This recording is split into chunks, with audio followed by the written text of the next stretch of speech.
Good morning children. Shri કન્યા primary સ્કૂલમાં તમારું સ્વાગત છે.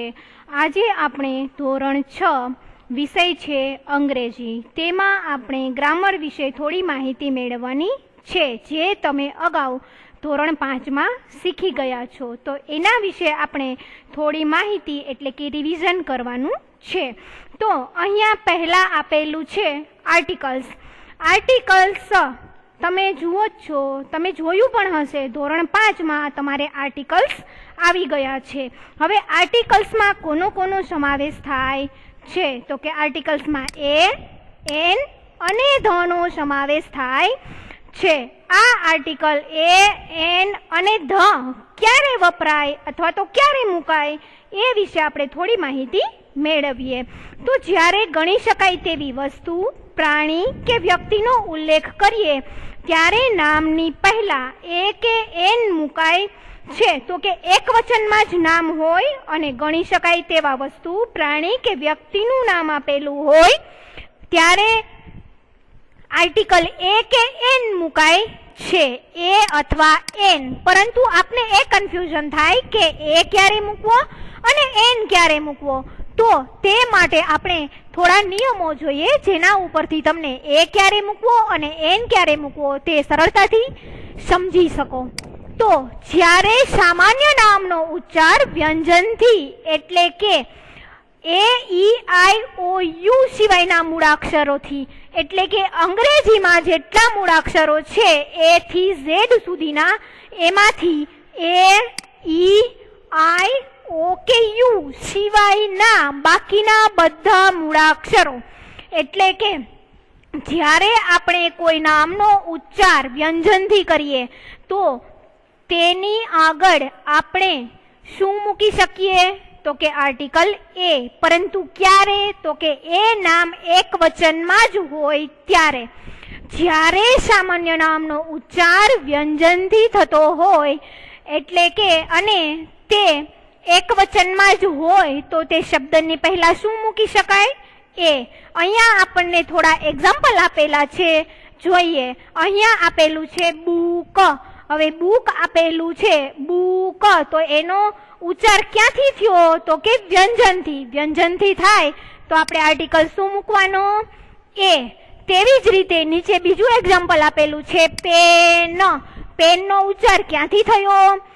એ, ઈ, આઈ, ઓ, યુ સિવાયના મૂળાક્ષરથી, મતલબ કે પેન, એટલે કે એ વ્યંજન કહેવાય. હવે વ્યંજનથી ઉચ્ચાર થાય ત્યારે આર્ટિકલ કયો મૂકવાનો?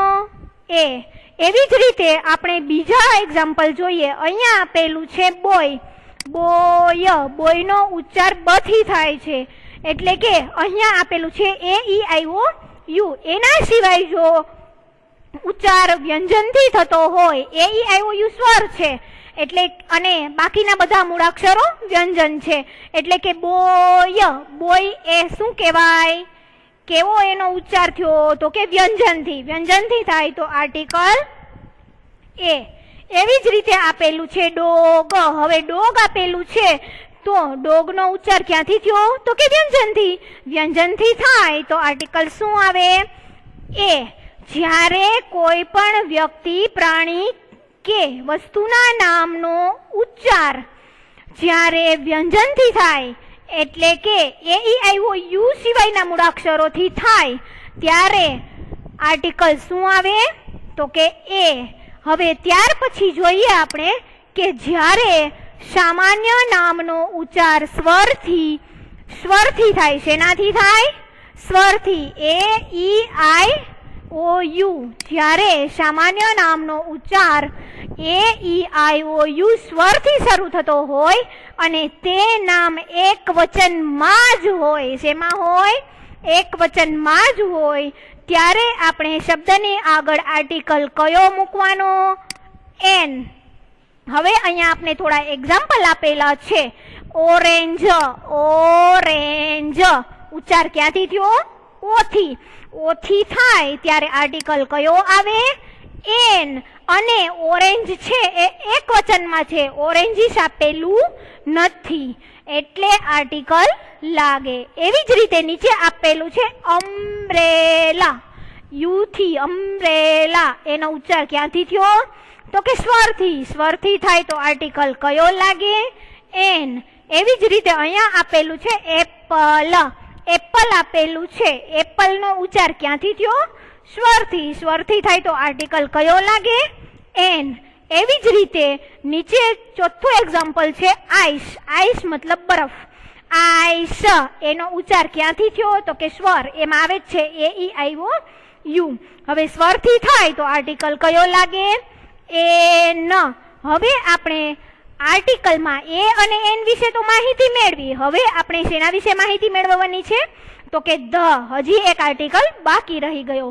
જ્યારે એકને એક વસ્તુ, વ્યક્તિ કે પ્રાણીનો ઉલ્લેખ બીજી વખત કરવામાં આવે ત્યારે તે નામની આગળ ધ મુકાય છે. હવે એમ કે જો આપણે એમ કહીએ કે આ કૂતરું છે તો કે ધીસ ઇઝ અ ડોગ. આ કૂતરું છે. પછી એમ કહીએ કે ઈ કેવું છે?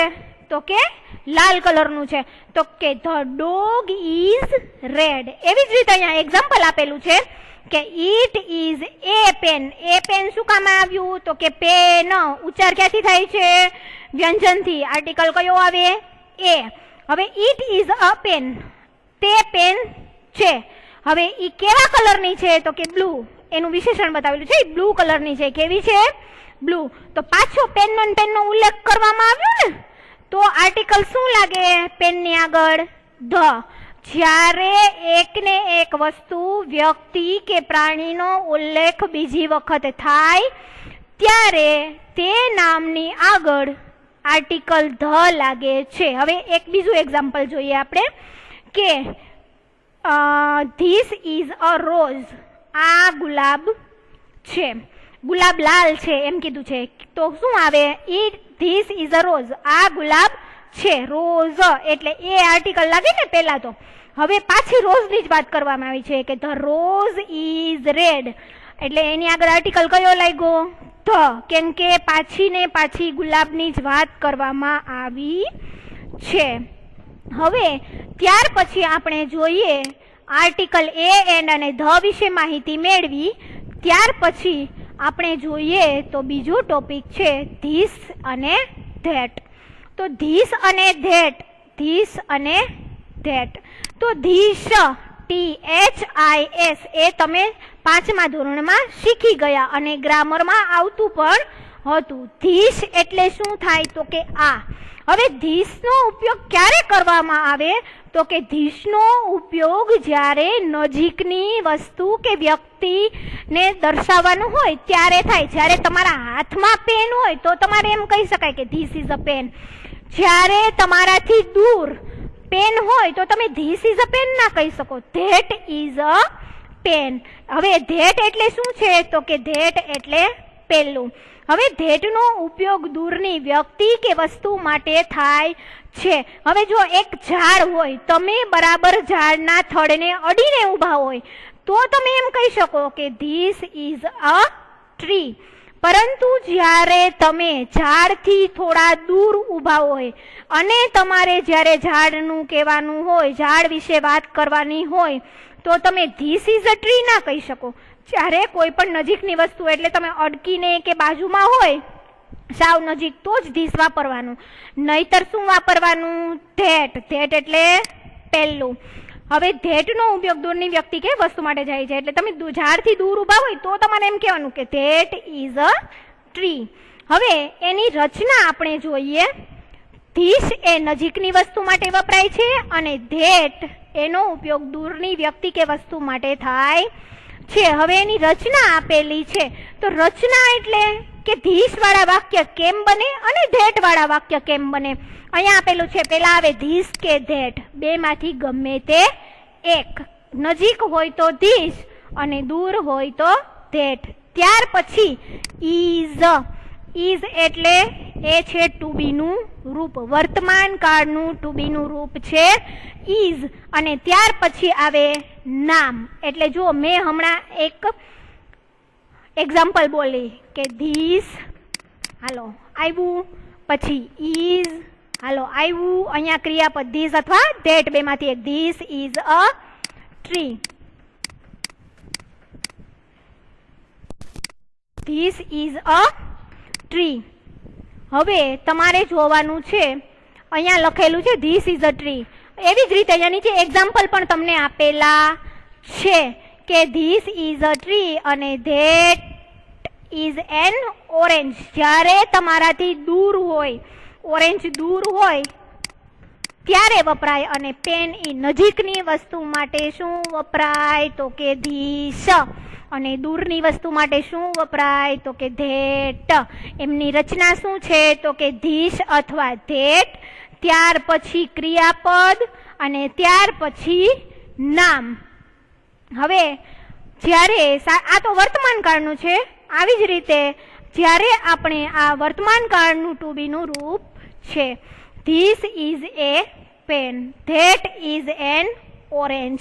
હવે એ તો તમને ખબર પડી જ ગઈ કે ધીસ એ નજીક માટે અને ધેટ એ દૂર માટે વપરાય છે. હવે વાક્યને પ્રશ્ન વાક્યમાં ફેરવવા માટે શું કરવું એ આપણે જોઈએ. તો વાક્ય છે, વાક્ય એને આપણે પેલા પ્રશ્ન વાક્યમાં ફેરવવાના છે. તો પ્રશ્ન વાક્યમાં ફેરવવા માટે શું કરવું તો કે વાક્યને પ્રશ્ન વાક્યમાં ફેરવવા માટે ઇઝ ને વાક્યની શરૂઆતમાં મૂકી દેવો, અને આઈ કેવો કરવાનો કેપિટલ. કોઈ પણ વાક્યની શરૂઆતનો પહેલો અક્ષર હંમેશા કેવો આવે કેપિટલ. જ્યારે કોઈ પણ છોકરાનું નામ કે છોકરીનું નામ આપેલું હોય તો તેમનો પહેલો અક્ષર હંમેશા કેવો આવે કેપિટલ. અને આઈ, હવે આઈ આપેલો છે એ કેપિટલ મૂકવાનો છે. આ ઇઝ નો આઈ અહીંયા કેપિટલ મૂકવાનો. જુઓ પહેલું એક્ઝામ્પલ છે ધીસ ઇઝ એન એપલ. એને કહેવાય વિધાન વાક્ય, સાદું વાક્ય. હવે એને આપણે પ્રશ્ન વાક્યમાં ફેરવવાનું છે. પ્રશ્ન વાક્યમાં ફેરવવા માટે આપણે બીજું કંઈ નહીં કરવાનું, ક્રિયાપદ હોય એને આગળ લઈ લેવાનું. શેને લઈ લેવાનું આગળ? ક્રિયાપદને. ઇઝ આપેલું છે તો ઇઝને શું કરવાનું આગળ લઈ લેવાનું, અને ઇઝનો પહેલો અક્ષર કેવો કરવાનો આઈ કેપિટલ. અહીંયા જે કેપિટલ છે ધીસનો ટી એને સ્મોલ કરી દેવાનો. જ્યારે પાછળ જાય ત્યારે એ સ્મોલ થઈ જાય. કેવો થઈ જાય? સ્મોલ. કંઈ કરવાનું નથી, માત્ર આ ધીસ અને આ ક્રિયાપદ એની બેની જગ્યા જ બદલવાની છે, એટલે પ્રશ્ન વાક્ય બની જાય. હવે ઇઝને આગળ લઈ લેવાનું, ધીસને એની જગ્યાએ, બાકીના શબ્દો એમના એમ, અને પાછળ શું મૂકવાનું? Question marks. એટલે બની ગયું પ્રશ્નાર્થ વાક્ય. જ્યારે આપણે ધીસ કે ધેટ વાળું પ્રશ્નાર્થ વાક્ય બનાવવાનું હોય ત્યારે ક્રિયાપદને આગળ લઈ લેવાનું, ટુ બી નું રૂપ ઇઝ એને આગળ, અને ધીસને કે ધેટ હોય તો ધેટ એને શું કરવાનું પાછળ, અને બાકીનું બધું એમનું એમ જ મૂકી દેવાનું. અને પાછળ શેની નિશાની કરવાની? પ્રશ્નાર્થ ચિહ્નની. હવે ત્યાર પછી આપણે જોઈએ કે વાક્યને નકારમાં નકાર બનાવવું હોય. આપણે પ્રશ્નાર્થ વાક્ય તો બનાવ્યું ને, એવી જ રીતે નકાર વાક્ય બનાવવું હોય કે ધીસ ઇઝ એન એપલ. આને એમ કેવું આ સફરજન છે, પણ આપણે એમ કેવું હોય કે આ સફરજન નથી. તો એના માટે શું કરવાનું? તો વાક્યને હકારમાં અથવા તો નકારમાં. હકારમાં બનાવવું હોય ધીસ ઇઝ એન એપલ, હા આ સફરજન છે. તો હકારમાં બનાવવાનું હોય જ્યારે હકારમાં ત્યારે યસ મૂકવાનું. પહેલા શું મૂકવાનું? યસ. પછીનું વાક્ય એમનું એમ. હવે પણ આ ટી કેવો થઈ જાય? કેપિટલ હોય તો સ્મોલ થઈ જાય. અહીંયા સ્મોલ એટલે બીજી એબીસીડી નો થઈ જાય, અને યસ નો વાય કેવો થઈ જાય? કેપિટલ. જ્યારે વાક્યની શરૂઆત કરીએ ત્યારે સ્પેલિંગનો પહેલો અક્ષર હંમેશા કેપિટલ આવે. ત્યાર પછી આ હકાર વાક્ય બની ગયું. હકાર વાક્યમાં કંઈ નહીં, ખાલી યસ મૂકી દેવાનું, હતું એમનું એમ વાક્ય પાછું મૂકી દેવાનું. હવે એમ તમારે ન લખવું હોય તો બીજી રીતે પણ તમે લખી શકો યસ. અને એપલ છે, એપલ એ વસ્તુ છે. વસ્તુ હોય તો હી સી કે ઈટ માંથી શું આવે? હી માં છોકરાના નામનો સમાવેશ થાય, સી માં છોકરીઓના નામનો સમાવેશ થાય, અને ઈટમાં વસ્તુ, પ્રાણી, ફળ, ફ્રૂટ એ બધાના નામનો સમાવેશ થાય. તો હવે આ એન એપલ એનો સમાવેશ શેમાં થાય? તો કે હી, સી કે આ 3 માંથી શેમાં થાય તો કે ઈટમાં થાય ને, એટલે કે પેલા યસનું યસ મૂકી દેવાનું, ત્યાર પછી ઈટ ખાલી એટલું જ લખવાનું છે, એપલ છે ને એટલે it is, yes it is, હા તે છે. હવે આપણે જ્યારે હકાર બનાવ્યું એમાં કંઈ કરવાનું નથી, માત્ર યસ મૂકી અને વાક્યું જેમનું તેમ મૂકવાનું છે. અને જ્યારે પહેલો અક્ષર કેપિટલ અને જે વાક્યનો પહેલો અક્ષર જે કેપિટલ હોય એને શું કરી દેવાનું, સ્મોલ. અને આ એને કે હકારનું ટૂંકું રૂપ કહેવાય. શું કહેવાય? ટૂંકું રૂપ. હવે એપલ છે એનો સમાવેશ ઈટમાં થાય, એટલે કે વસ્તુમાં થતો હોવાથી ઈટ લખવાનું, પહેલાં તો યસ લખવાનું, ત્યાર પછી ઈટ લખવાનું અને ત્યાર પછી ઇઝ ક્રિયાપદ લખવાનું. હવે ત્યાર પછી આપણે જોઈએ કે નકાર વાક્ય કેવી રીતે બને ધીસ વાળું. તો ધીસ ઇઝ એન એપલ, એનું નકાર બનાવવાનું હોય તો પહેલા તો નો લખવાનું. શું લખવાનું? નો. ધીસ ઇઝ એન એપલ, એનું આપણે નકાર વાક્ય બનાવવું છે. તો નકાર બનાવવું હોય તો પહેલા લખવાનું નો, પછી ધીસ લખવાનું, ધીસ, પછી ઇઝનું ઇઝ લખવાનું. પણ ઇઝ પછી શું મૂકવાનું? નોટ. નકાર વાક્યમાં, હકાર વાક્યમાં આપણે શું કરતા હતા? યસ મૂકી અને આપણું જેમનું તેમ વાક્ય હતું એમનું એમ મૂકી દેતા હતા. જ્યારે નકાર વાક્યમાં નો લખી જે વાક્ય છે એમનું એમ જ, પણ ઇઝ પછી શું લખવાનું? નોટ. અને ત્યાર પછી જે શબ્દ બાકીના વધે એ નકાર હોય તો ધીસ ઇઝ, એટલે મતલબ કે ક્રિયાપદ પછી નોટ લખવાનું ભૂલવાનું નહીં. હવે આ નોનું નો જ, પરંતુ જ્યારે સફરજનનો સમાવેશ શેમાં થાય છે તો કે વસ્તુમાં, એટલે ઈટ, પછી ઇઝ એટલે ક્રિયાપદ એમનું એમ અને નોટ લખવાનું. જ્યારે આમાં ઈટ ઇઝ અને નકાર હોય તો પાછળ ઇઝની પાછળ ક્રિયાપદની પાછળ નોટ લખવાનું ભૂલવાનું નહીં. હવે આપણે આજે ધીસ અને ધોટના હકાર ધીસ અને ધેટના હકાર અને નકાર વાક્યો તેમજ પ્રશ્નાર્થ વાક્યો વિશે માહિતી મેળવી. હવે મેળવવાની છે માહિતી આપણે પ્રોનાઉન્સ. પ્રોનાઉન્સ એટલે સર્વનામ. જ્યારે ટુ બીના ક્રિયાપદના વર્તમાન કાળનું રૂપ. ટુ બીના ક્રિયાપદનું કયું કાળનું રૂપ? વર્તમાન કાળનું. સર્વનામ એક વચન, એમાં પહેલો પુરુષ, બીજો પુરુષ અને ત્રીજો પુરુષ. એક વચનમાં આઈ, યુ અને ત્રીજા પુરુષમાં સમાવેશ થાય છે હી, શી અને ઈટનો. અને જ્યારે સર્વનામનું બહુવચન આપેલું હોય ત્યારે વી, યુ અને ધે. આ સર્વનામનો પહેલો પુરુષ એક વચન અને આ પહેલો પુરુષ બહુવચન. આ બીજો પુરુષ એક વચન અને બીજો પુરુષ બહુવચન. ત્રીજો પુરુષ એક વચન અને ત્રીજો પુરુષ બહુવચન. જ્યારે ટુ બીનું રૂપ મૂકવા માટે ખાલી જગ્યા પૂરવાની કે ત્યારે વર્તમાન કાળનું ટુ બીનું રૂપ મૂકવું હોય ત્યારે આઈની સાથે હંમેશા શું આવે? એમ. આઈની સાથે હંમેશા એમ આવે વર્તમાન કાળમાં. યુની સાથે શું આવે તો કે આર. આ તમારે યાદ રાખવાનું છે. વીની સાથે શું આવે તો કે આર. હી, સી અને ઈટ આ ત્રણ છે ને એની સાથે આવે ઇઝ. કોઈ પણ છોકરાનું નામ હોય, છોકરીનું નામ હોય કે પ્રાણીનું નામ હોય તો એમાં ઇઝ આવે. પરંતુ ક્યારે તો કે એક વચનમાં હોય ત્યારે ઇઝ આવે અને એક વચનમાં ન હોય તો ધ્યેય હોય. ધ્યેય હોય ત્યારે શું આવે? આર. ટુ બીના વર્તમાન કાળના રૂપમાં સર્વનામના એક વચનમાં આઈ સાથે એમ, વી સાથે આર, યુ સાથે આર અને બીજા પુરુષ બહુવચનમાં પણ યુ સાથે આર. ત્રીજો પુરુષ એક વચન હી, સી અને ઈટ સાથે શું આવે? ઇઝ અને ધ્યેય સાથે શું આવે? આર. આ તમારે યાદ રાખવાનું છે. આઈ સાથે હંમેશા એમ, વી સાથે આર, યુ સાથે આર, યુ સાથે આર, હી, સી અને ઈટ હોય તો ઇઝ અને ધ્યેય સાથે આર. શેમાં? ટુ બીના વર્તમાન કાળના રૂપમાં. ત્યાર પછી આપણે ટુ બીનું ભૂતકાળનું રૂપ જોઈએ. તો ટુ બીના ભૂતકાળના રૂપમાં સર્વનામના એક વચન અને બહુવચન આપેલું છે. પહેલો પુરુષ એક વચન તો કે આઈ અને પહેલો પુરુષ બહુવચન એટલે વી. પહેલો પુરુષ એક વચન એટલે આઈ અને પહેલો પુરુષ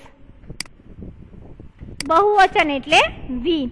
બીજો પુરુષ એકવચન યુ, બીજો પુરુષ બહુવચન યુ. ત્રીજો પુરુષ એકવચન હી, સી અને ઈટ, અને ત્રીજો પુરુષ બહુવચનમાં આવે ધેય. હવે જ્યારે ક્રિયાપદનું રૂપ કે ત્યારે શેનું? ભૂતકાળનું. આઈ સાથે શું આવે? વોઝ. ત્યાર પછી યુ સાથે શું આવે? તો કે વેર. વી એ બહુવચનનું રૂપ છે ને, બહુવચનમાં હંમેશા વેર આવશે. બહુવચન આવે જો આપણે ક્યારે? ભૂતકાળમાં જો વેર આવશે. જ્યારે વર્તમાન કાળના ટુ બી ના રૂપ હોય તો બહુવચનમાં આર આવશે, અને જ્યારે ભૂતકાળના ટુ બી ના રૂપ હોય ત્યારે બહુવચનમાં વેર. આઈ સાથે વોઝ, યુ સાથે વેર, હી, સી અને ઈટ સાથે શું આવશે? તો કે વોઝ.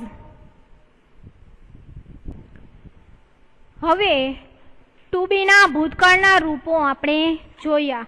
એકવચનમાં પહેલા પુરુષ એકવચનમાં વોઝ, યુ સાથે વેર, હી, સી અને ઈટ. જ્યારે છોકરાનું નામ, છોકરીનું નામ કે કોઈ પણ વસ્તુનું નામ આપેલું હોય એકવચનમાં હોય એટલે શું આવે? વોઝ. અને વી, યુ અને ધે ઈ કેવા છે? બહુવચન. એની સાથે શું આવે? વેર. તો તમારે યાદ રાખવાનું છે કે જ્યારે ભૂતકાળનું રૂપ હોય ત્યારે વેર બહુવચનમાં અને એકવચનમાં વોઝ, અને જ્યારે વર્તમાન કાળનું રૂપ હોય ત્યારે આઈ સાથે હંમેશા એમ આવે. ત્યાર પછી હી, સી, ઈટ સાથે ઇઝ, અને વી, યુ અને ધેય સાથે વર્તમાન કાળમાં શું આવે? આર. હવે આપણે ટુ બી ના ક્રિયાપદના ભૂતકાળનું રૂપ અને વર્તમાન કાળના રૂપ આપણે જોઈ લીધા. હવે એને વાક્યને પ્રશ્નાર્થ વાક્યમાં ફેરવવા માટે ક્રિયાપદને વાક્યની શરૂઆતમાં મૂકવામાં આવે છે. હવે આ જે વાક્યો બનાવેલા છે વર્તમાન કાળના, એને વર્તમાન કાળનું આપેલું છે એને આપણે પ્રશ્નાર્થ વાક્યમાં બનાવવાનું છે. આ ઇઝ છે એટલે વર્તમાન કાળનું જ હોય. વોઝ કે વેર હોય તો શેનું હોય? ભૂતકાળનું. હવે સી ઇઝ આવ્યું, ઇઝ સી સાથે શું આવ્યું? ઇઝ.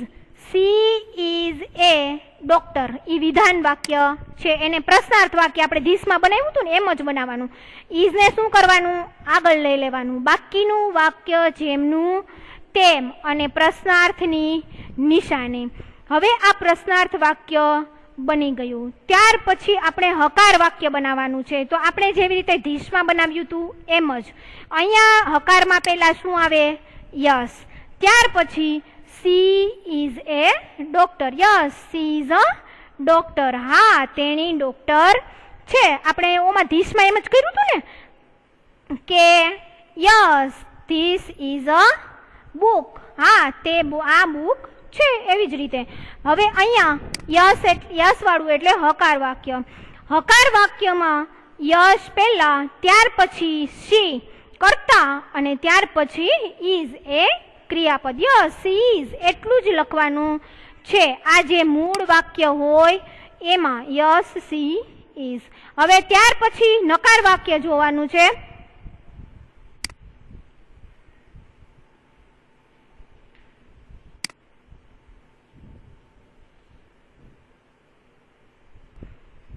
ત્યાર પછી આપણે એનું નકારમાં વાક્ય જોઈએ તો કે પહેલા શું મૂકવાનું? જેમ ઓમાં હતું એમ જ. નો પછી વાક્ય હતું એમનું એમ, પણ ઇઝ પછી શું આવે? નોટ એક વધારાનું આવે. જો અહીંયા હકાર છે ને એવી જ રીતે નકાર. અહીંયા નો અને અહીંયા યસ, પછી સી એટલે કરતા, ઇઝ. ત્યાર પછી અહીંયા શું આવે? નોટ. હકારમાં આવે નહીં, નકારમાં નોટ. અ ડોક્ટર, એમનું એમ. અને અહીંયા જ્યારે નકાર બનાવવાનું હોય તો નો, અહીંયા યસ આવ્યું હકારમાં અને નકારમાં નો. કરતા એમનો એમ, ક્રિયાપદ એમનું એમ. જ્યારે નકાર હોય ત્યારે નોટ મૂકવાનું, હકાર હોય તો નોટ મૂકવાનું નહીં.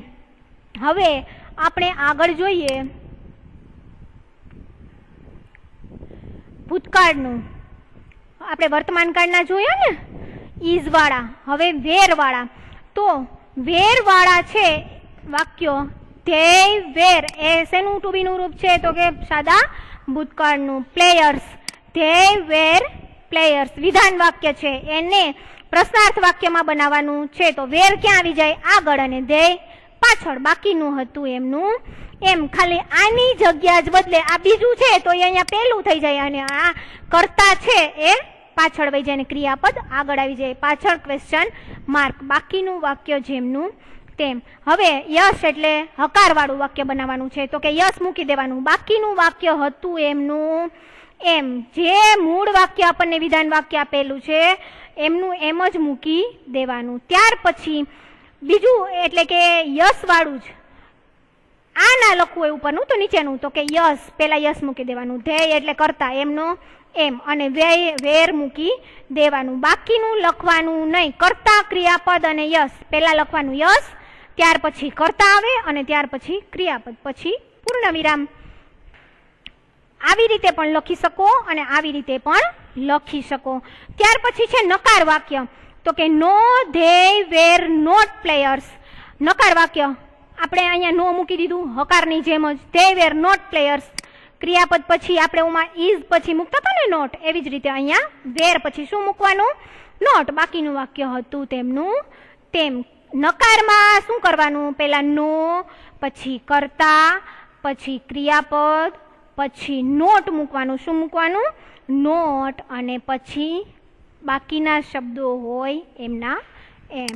તેવી જ રીતે અથવામાં ટૂંકમાં લખેલું છે no they were not, they were not, બાકીના શબ્દો કાઢી નાખેલા છે. બેમાંથી તમે ગમે તે લખી શકો. ત્યાર પછી આપેલું છે હેવ અને હેઝ. હેવ અને હેઝમાં ટુ હેવ ની પાસે હોવું એટલે તે માલિકી દર્શાવે છે. I have a pen, I have a pencil એ માલિકી દર્શાવે છે. આઈ હેવ, હેવ અને હેઝ બંને માલિકી દર્શાવે છે. જ્યારે ક્રિયાપદનું એક વચનમાં રૂપ આપેલું હોય ત્યારે હેઝ આવે અને બહુવચન હોય ત્યારે હેવ આવે. વર્તમાન કાળના રૂપ હેવ અને હેઝ બંને શેના રૂપ છે? વર્તમાન કાળના. અને જે આ હેડ છે એ શેનું છે? હેવનું ભૂતકાળનું રૂપ આપેલું છે. હવે આપણે એના વિશે થોડી માહિતી મેળવી લઈએ. હવે અહીંયા આપેલું છે ક્રિયાપદનું વર્તમાન કાળનું રૂપ. આઈ સાથે હંમેશા શું આવે? હેવ. આઈ સાથે હેઝ ના આવે. ભૂતકાળમાં ઓમાં આવતું હતું, સાદા ભૂતકાળમાં આવતું હતું ને ટુ બી ના રૂપમાં, ટુ બી ના રૂપમાં શું આવતું હતું? આઈ સાથે વોઝ આવતું હતું. પરંતુ અહીંયા હંમેશા આઈ સાથે હેવ આવે. ત્યાર પછી વી સાથે પણ શું આવે? હેવ. યુ સાથે પણ હેવ, યુ સાથે પણ હેવ. ત્યાર પછી હી, સી, ઇટ ત્રીજો પુરુષ એક વચન, એમની સાથે શું આવે? હેઝ. અને ધ્યેય સાથે પણ હેવ. તો કે હેવ અને હેઝ ક્યારે આવે? ઈ આપણને એવી ખાલી જગ્યા પૂછે ત્યારે આઈ સાથે શું આવે? તો કે હેવ. વી સાથે હેવ, યુ સાથે હેવ, યુ સાથે હેવ. હી, સી કે ઈટ આપેલું હોય તો જ હેઝ આવે. હી, સી, ઈટમાં સમાવેશ થાય છોકરાના નામનો, સીમાં છોકરીના નામનો અને ઈટમાં નાન્યતર જાતિ એટલે કે કોઈ પણ ફળ, ફ્રૂટ એ બધામાં ઈટ આવે તો એની સાથે હેઝ આવે. બાકી બધા સર્વનામ એકવચન અને બહુવચનમાં હેવ આવે. માત્ર ત્રીજો પુરુષ એક વચન આપેલું હોય તો જ હેઝ આવે, હેવના વર્તમાન કાળના રૂપમાં. ત્યાર પછી આપેલું છે ટુ હેવનું ભૂતકાળનું રૂપ. તો ટુ હેવનું ભૂતકાળનું રૂપ આઈ સાથે શું આવે? હેડ. વી સાથે હેડ, યુ સાથે હેડ, યુ સાથે પણ હેડ, હી, સી, ઇટ સાથે પણ હેડ અને ધ્યેય સાથે પણ હેડ. જ્યારે હેડ મૂકવાનું હોય હેવનું ભૂતકાળનું રૂપ તો બધા સાથે શું આવે? હેડ જ આવે. ત્યાર પછી આપણે આગળ જોઈએ તો હેવ અને હેઝ અને હેડ વાળા વાક્યને પ્રશ્ન વાક્યમાં ફેરવવા માટે શું કરવું? તો કે સૌ પ્રથમ હેવ, હેઝ કે હેડને વાક્યની શરૂઆતમાં મૂકી દેવા. આપણે ઓમાં પ્રશ્નાર્થ વાક્યમાં ફેરવતા હતા તો કે એમ, ઇઝ કે આર એને વાક્યની શરૂઆતમાં મૂકતા હતા. આમાં હેવ, હેઝ કે હેડને મૂકવાના અને ભૂતકાળમાં વોઝ કે વેરને વાક્યની શરૂઆતમાં મૂકી દેવાના. હવે આપણે અહીંયા જોઈએ તો કે હી ઇઝ અ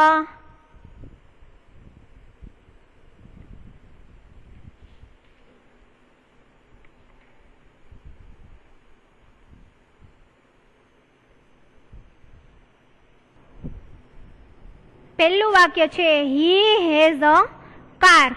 તેમની પાસે શું છે તો કે કાર. હવે આપણે જ્યારે વિધાન વાક્ય આપેલું છે ને પ્રશ્નાર્થમાં ફેરવવાનું હોય તો આ ક્રિયાપદ જે આપેલું હોય હેઝ એમને આપણે આગળ લઈ લેવાનું. ક્યાં લઈ લેવાનું? આગળ. એનો પહેલો અક્ષર કેવો આવે? કેપિટલ. ત્યાર પછી અહીંયા હી આપેલું છે, કર્તાને મૂકી દેવાનું. ત્યાર પછી વાક્ય હતું તેમનું તેમ. જેવી રીતે આપણે ટુ બીના વર્તમાન કાળના રૂપમાં પ્રશ્ન વાક્ય બનાવતા હતા, ક્રિયાપદ અને કર્તાને જ બદલાવાના છે. બાકી હતું તેમનું તેમ વાક્ય મૂકી અને પ્રશ્નાર્થ ચિહ્ન. ત્યાર પછી હકાર વાક્યમાં તો કે યસ, પહેલા શું મૂકવાનું? યસ. અને હી હેઝ એટલે કર્તા અને ક્રિયાપદ. He has. પછી અકાર લખવું હોય તો લખી શકાય અને ના લખવું હોય તો પણ ચાલે. ત્યાર પછી નકાર વાક્ય બનાવવાનું છે તો પહેલા શું મૂકવાનું? નો, નહીં. હી હેઝ નોટ, તેમની પાસે નથી. હી હેઝ નોટ અકાર એમ પણ મૂકી શકાય અને હી હેઝ નોટ મૂકી દો તો પણ ચાલે. પાછળના શબ્દો ન લખો તો ચાલે. હકાર અને નકારમાં જ યસ કે નો મૂકી ક્રિયાપદ યસ કે નો મૂકી કર્તા મૂકવાનો, ત્યાર પછી ક્રિયાપદ મૂકવાનું. આગળ વાક્ય હોય એમ જ. અને યસ હોય તો કંઈ નહીં અને નો હોય તો અહીંયા પાછળ નોટ મૂકવાનું. એવી જ રીતે આપણે ભૂતકાળનું વાક્ય પણ જોઈ લઈએ કે વી હેડ બુક્સ. વી હેડ બુક્સ તો આ હેડને શું લઈ લેવાનું? આગળ લઈ લેવાનું. લઈ લીધું. ક્રિયાપદને વીને કર્તાને પાછળ લઈ લીધો અને બુક્સ પાછળ ક્વેશ્ચન માર્ક્સ. ક્રિયાપદને આગળ લઈ લ્યો ને ખાલી અને પછી વાક્ય હતું એમનું એમ મૂકી દેવાનું. આ ક્રિયાપદને લઈ લેવાનું આગળ, બાકીનું વાક્ય હતું એમનું એમ, એટલે ઈ પ્રશ્નાર્થ વાક્ય બની જાય. પાછળ પ્રશ્નાર્થ ચિહ્નની નિશાની. ત્યાર પછી છે યસ, વી હેડ. હા, વી યસ એટલે હા. વી હેડ બુક્સ. મારી વી એટલે અમે, અમારી પાસે બુક્સ હતી. તો યસ વી હેડ. યસ લખી લેવાનું. પછી કર્તા ને કર્તા મૂકી દેવાનો જગ્યાએ અને હેડની જગ્યાએ હેડ. બાકીના શબ્દો મૂકવાના નહીં. ત્યાર પછી મૂકવા હોય તો ચાલે અને ના મૂકો તો પણ ચાલે. ત્યાર પછી નકાર વાક્ય બનાવવું હોય તો પહેલા નો, ત્યાર પછી કર્તા વી, ત્યાર પછી ક્રિયાપદ હેડ અને ત્યાર પછી નોટ. નકાર વાક્યમાં ક્રિયાપદ પછી નોટ આવે અને આવે. ત્યાર પછી અન્ય શબ્દો. આ બુક્સ લખવી હોય તો લખવાનું, અન્ય શબ્દો એવા બીજા આવે એ લખવા હોય તો લખવાના, ન લખવા હોય તો પણ ચાલશે. હવે તમારે આજે આપણે અહીંયા ધોરણ 6 નું ચેપ્ટર ગ્રામરનું પહેલું છે રિવિઝન. એમાં આવે છે આર્ટિકલ્સ, ધીસ અને ધેટ, પછી એમિઝાર અને was wear, have head, have has અને હેડ વાળી ખાલી જગ્યા, પછી ધીસ અને ધેટ વાળા વાક્યો, પછી હકાર વાક્યો, નકાર વાક્યો, એ બધું આવે છે. એના વિશે આપણે માહિતી મેળવી. હવે આપણે આગળનો ટોપિક બીજા લેક્ચરમાં જોઈશું.